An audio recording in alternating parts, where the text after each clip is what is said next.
I want to bring up from Clip David Ford, Chris Trott, and Rick Sessinghouse is also going to be helping them with their presentation.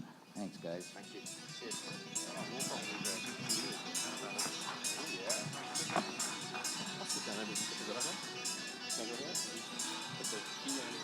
Sit down, boys. We'll let you take the seats. Hello, everyone. My name's Chris Trott. I wanted to thank the SoCal PGA for allowing us to talk on behalf of Clipped. I actually bought two hats. I've gone for the professional one. The other one here reads Bethpage Black Ryder Cup. With my accent, I was going to go with it, but I'm going to just hold off because obviously we're predominantly a US crowd, so we will leave that there and park it there and get on with the subject that is going to be data, how it can help all of you guys as great coaches. I have two excellent people who can speak on this behind me. I know you've spoken this morning already or listened this morning to Dr. Rick Sessinghouse. He's worked with some fantastic players. No doubt everyone in this room is familiar with him. From my point of view, I worked out on the tour, still continue to, for about 22 years now. I know I don't look tall enough and old enough for that, but it is true. And during that time, towards certainly when I spent more time on the PGA Tour, I got to work quite a bit with Rick, and you could see how level he was every day. And knowing the types of players and the personalities of the people he was dealing with, that was such a strength from a coach. And I'm a coaching background myself, but to see it firsthand with one of the game's best, honestly, was a privilege and an honor. And to be when there's no cameras there, when it's not a scene where you're speaking to try and educate coaches on it, but you're actually seeing firsthand working with players under immense pressure, you truly get to see how it is that they maintain. And one of the things that Rick would do is he would often lean and rely on data, facts, reality, shot quality, strokes gained in any part of the world. Because with touring pros, you obviously move around the world a lot. So you're going to be faced with different grasses, different shot shapes. I overheard a conversation just before we came up talking about a 6-yard cut versus a 12-yard cut. Well, I'm telling you, I mean, I can hit a 30-yard slice versus a 40-yard slice. So they're dealing with this, so facts are important. The next thing to point out before we get on to David Ford, who is in charge of innovation for Clipped, he's also in charge, which I might take off him immediately, of the clicker for these slides. And he might be the worst clicker in the history of clicking because we haven't even got on to the introductions. Look at that. He says it's in front of me. Well done, Fordy. I will go. So we're here today to talk about Clipped. David Ford there got off of the hook on the clicker because now I've got it. Introductions we have hit on. I worked on tour for 20 years for TaylorMade, still out there quite a bit, and that led me to work quite a bit with data. Mr. Rick Sessinghouse we've covered, and David Ford is also with us as the head of innovation of Clipped. Any questions you have throughout this, feel free to answer them as we go along. We'll do a designated Q&A at the end. Data's played a huge part in all of our roles, and to bring the guys into this, rather than me explain straight away the main piece on equipment, perhaps we'll turn to you, Rick. How's data really impacted your day-to-day when it comes to working with some of the best players in the game and also the people on a level that come and see you at the club or facility? Yeah, we're taking the subjective part out of it, right? Everybody has an opinion how they played, yet if you can't quantify it, there might be some lost in translation. With a stat, and again, some stats can be looked at differently, right? But I think if you see trends, we can't ignore them. And so I look for patterns of performance, and in each area, let's say it was with putting, for instance, even we get down to if a putt was short or long, right? And knowing that somebody's, like Colin one year, was leaving it 32% short.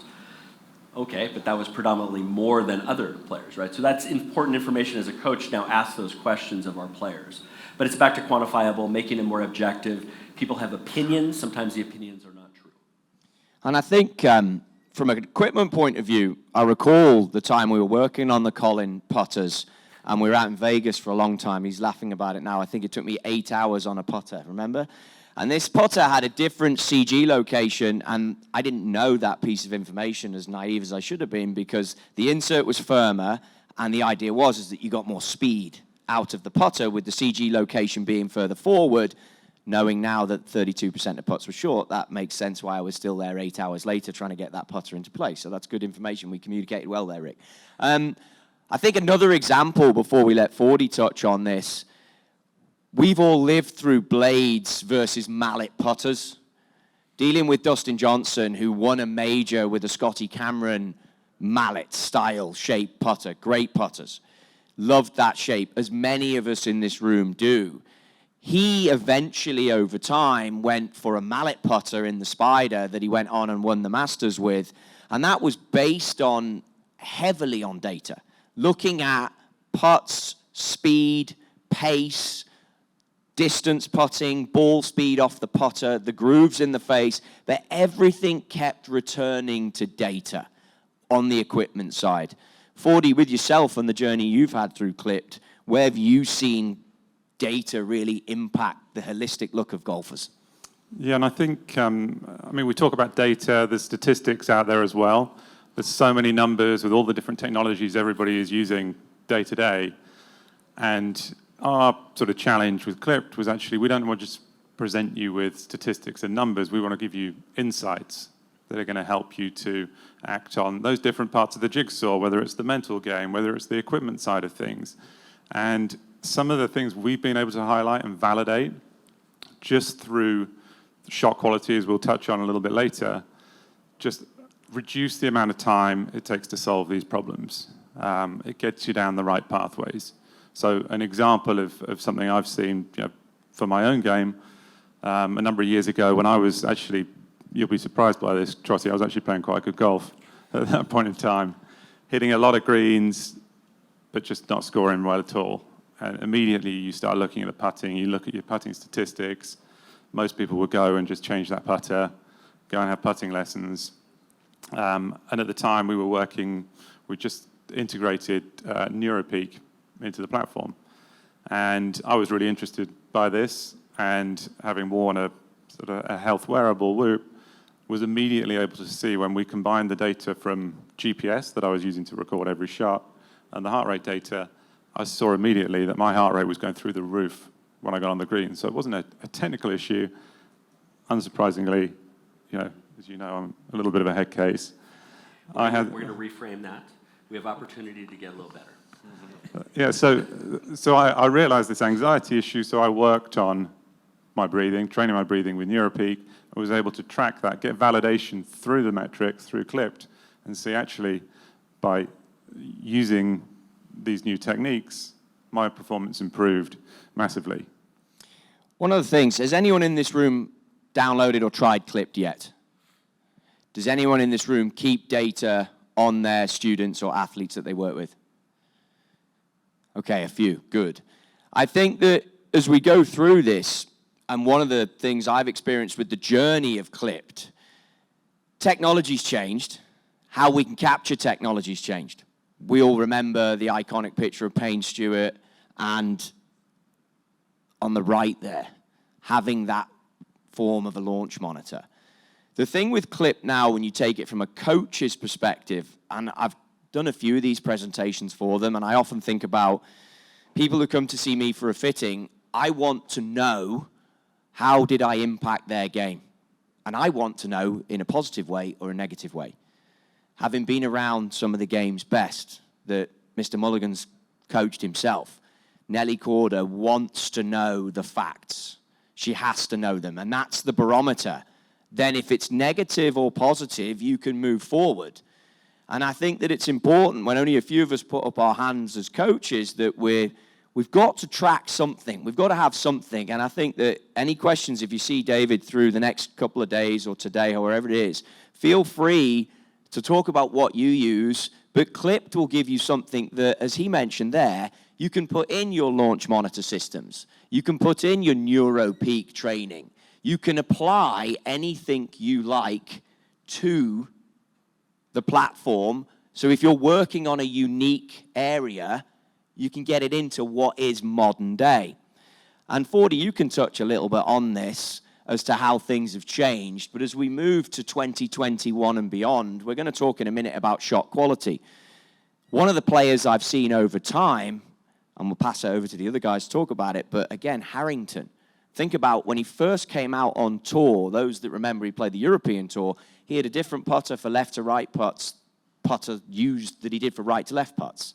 And then as time went on, he would work to, you saw during COVID, he let people in on his own world of throwing the axes and having such a belief in speed training to now going on and being the face really of super speed, the sticks that he uses. And I think that it shows that the data has enabled him to tailor his training towards those things. Have you guys seen that in the evolution of time over the last couple of decades and how people have used that in their own, or is there any examples you've got?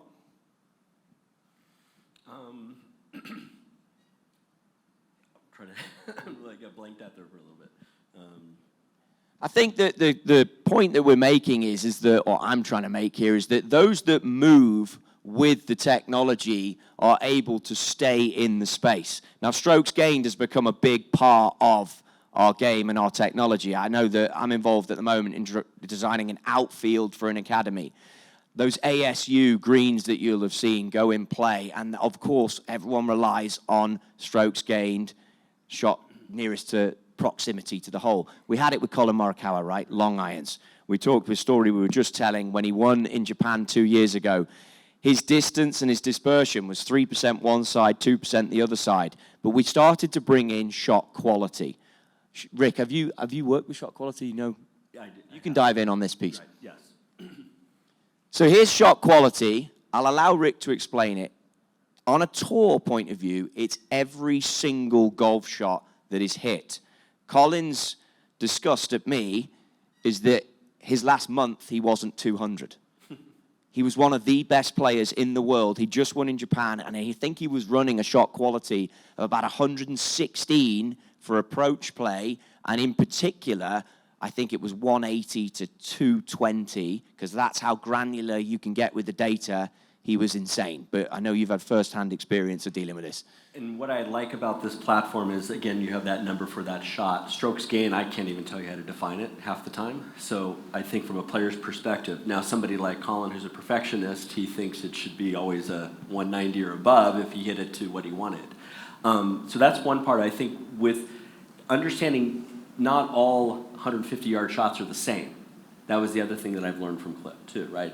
Is that now we have a lie, we have weather, we have these different conditions.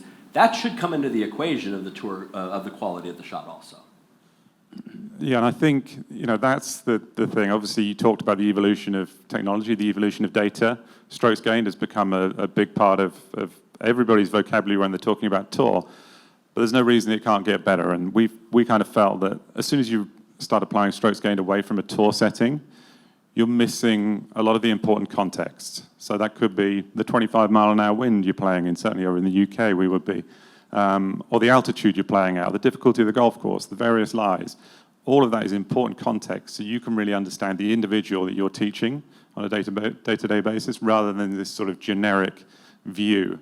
And that's really what shot quality enables us to do, is get the unique DNA of a player. So understanding what good looks like for an individual player is important rather than just some generic benchmarks. And I think as well as, obviously including that context, having that whole number, especially when we talk about the younger players, it's so much easier for them to understand. And it's presented in a more positive way rather than just consistently saying negative numbers. You're losing shots, you're losing shots. If you think as we transition onto younger players and younger golfers, and we're going to dive a little deeper into shot quality now, you have players that come to you. I've seen some of the coaches in this room who teach juniors. I've watched them do it. How can a junior put their own game up against proximity to the hole or perhaps strokes gained off the tee? They don't have the power to hit it 300 yards.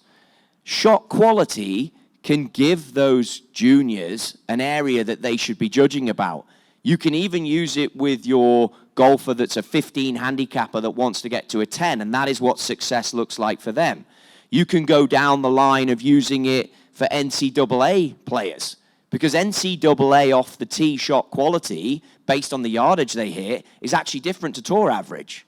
You might not think so, but again, bringing it back to the equipment world, we know that NCAA players, we've got to keep on them more because they put more strain on the drivers based on the ball speed and the fact that they're not hitting tour quality golf balls each week on a tour quality driving range. They might be on a range that's mats, cold golf balls. If they're out in the Midwest at the wrong time of year, it's not as comfortable place to practice as what we have here in SoCal. Hard golf balls on a carbon face can lead to problems. So with this shot quality number, yes, a perfect golf shot is 200. And yes, dealing with Rick's players that are A+, A+, A+ standard, it can be difficult for them to take on board. But if you look at shot quality as tour average is 100, then you can measure yourself. Things like this that the boys are talking about become a bit more relatable. So this is Little I think, yeah, there you go. They've got it called that at Hoy Lake. I actually grew up playing this golf course a lot. So this is a new hole, still yet to play it. 95 shot quality would be plus 0.19 strokes gained. Sunny, no wind, 140 yards to 15 feet with 8 feet elevation. I can tell you that those conditions in this part of the world, they happen for about 15 minutes on a Thursday in July at 6 p.m. That is it. So if you're out there and you happen to be on this golf hole, well done. You've just got yourself a 95 shot quality. This is more like what Hoy Lake is in July, okay? And you can see that if I stand out there as a kid on Thursday in July in the normal 30-mile-an-hour wind, 140 yards, and I actually have made it all the way to the 17th, A, I'd give myself a pat on the back, and B, I'd be hoping for more than 0.19 on strokes gained. Do you know what I mean? Because I've probably hit in there 6-iron. And although I'm not the biggest, I've still got a bit of ball speed, and I'm not hitting 6-iron 140. But you get what I'm saying, which is why we've talked about technology moves, the way we teach moves, the barometer that we measure our students by moves. But I think the biggest thing when I talk to a group like this and have the responsibility to do it and the honor to do it is like, I just want guys to be measuring. Because we all know that in this room, we're all very, very good at what we do as teachers, 100%. But you have to have a barometer that your student turns up with today, and no matter what their goals are, you can measure it going forward. And this tool, which is the point I wanted to hit home, will be your diary that you can keep that literally helps you do your lesson plan before the next person comes. Because you can look at how much work they've put in. It's all registered in the activity of the chart. You can even interact with them and say, you've not done the drills that we put forward to you on what to work on, which I think we're going to get to. But again, in specific with the younger players, and we've started hitting on this, 40, you can grab it from here, you can get data that a lot of people, if you have a benchmark to go against, like my kids play soccer, obviously the benchmark is where do you finish in the league, how many goals do we score, how quickly can we pass the ball around, easy things to measure, but still forms of data. And this platform can do it all for you. Yeah, and I think what we've found now, we have a big presence within the college space. We run all the scoring, the rankings within college golf through all the divisions. Is looking at that transition, and we have 250 plus teams who are using Clipped. Majority are D1 schools, and it's that transition from being a junior to college golf. And now it's absolutely essential that these juniors are really familiar with collecting their stats, understanding the data, because that is part of the recruitment process. When they hit the ground on campus, they're going to be expected to be, pretty adept at this. And I think that's what we're really starting to lean more into that, the high school golf, the junior tours, and helping these players have access, educate them in terms of just, getting familiar with collecting stats and understanding how it can help you as a player. It's not just about sort of telling you you're not very good at this. It's a tool to help you focus on where you should be working. And it's something, having gone and worked NCAA events with Clipped and seen the coaches and talked to them, it's a language that they understand. Some of the teams in the NCAA are picking their roster based on a player's Clipped form. Because as mentioned earlier with Colin Morikawa and the Japan story, it's a live look at every shot you hit and record. So as coaches, a lot of our responsibility is to help, if the goal is to make it into a college. If you're using shot quality, you're already talking the language of the college coaches to help these kids get recruited. Rick, we've got on here, how can we make data work for instructors and students in the real world? I know that's your forte. Yeah, I look at it, we were talking about puzzle pieces, right? As a swing coach, you're going to have a different lens you're going to work through, and you would want to know the shot quality of their round of golf.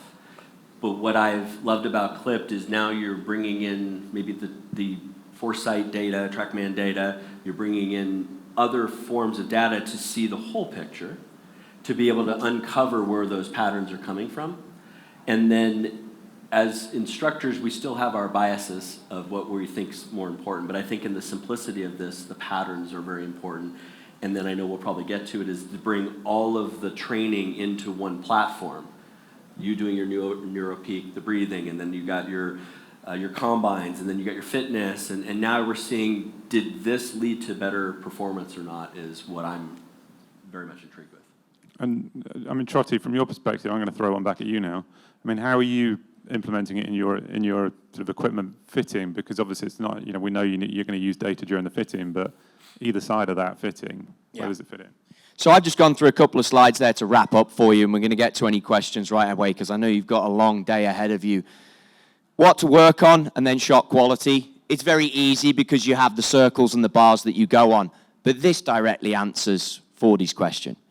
I create a team that comes to see me in my own platform.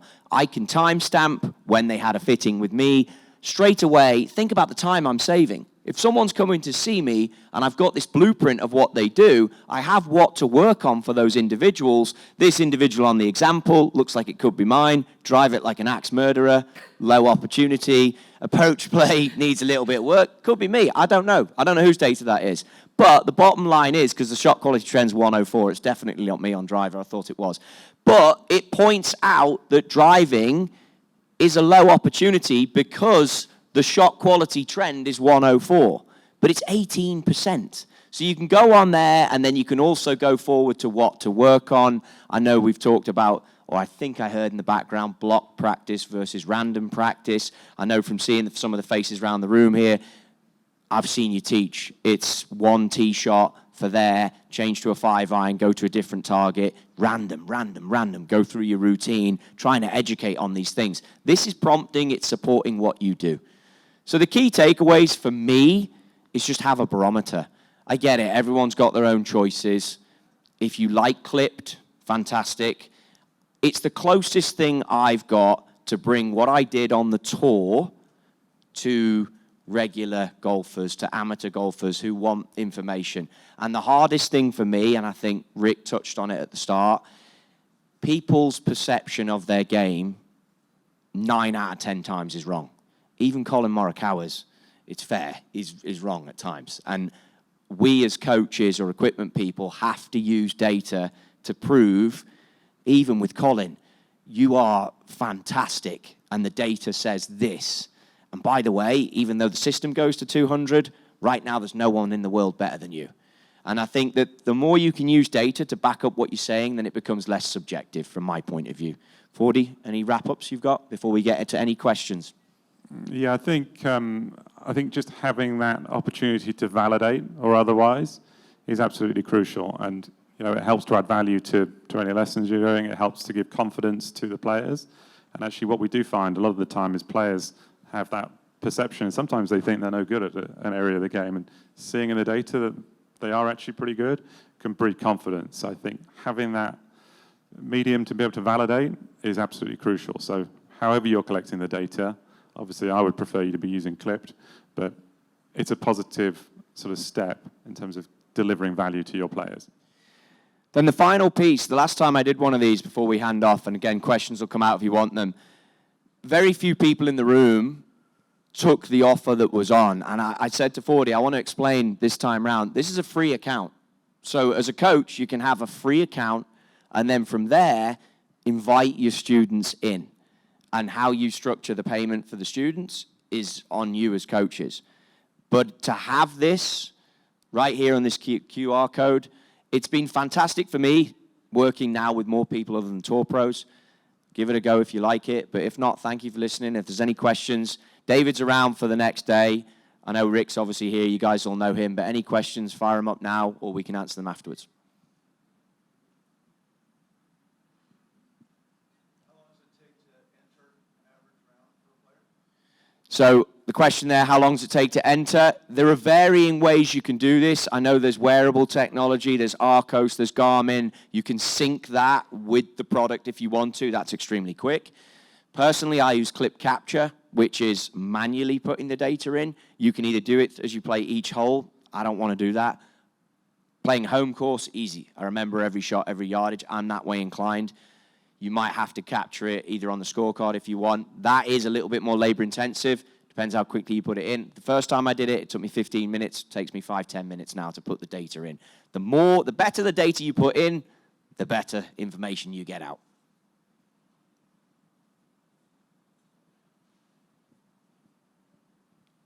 Okay, like I say, guys, David's going to be around for the next few days. His information on this is phenomenal. I know a lot of coaches have loved talking to him.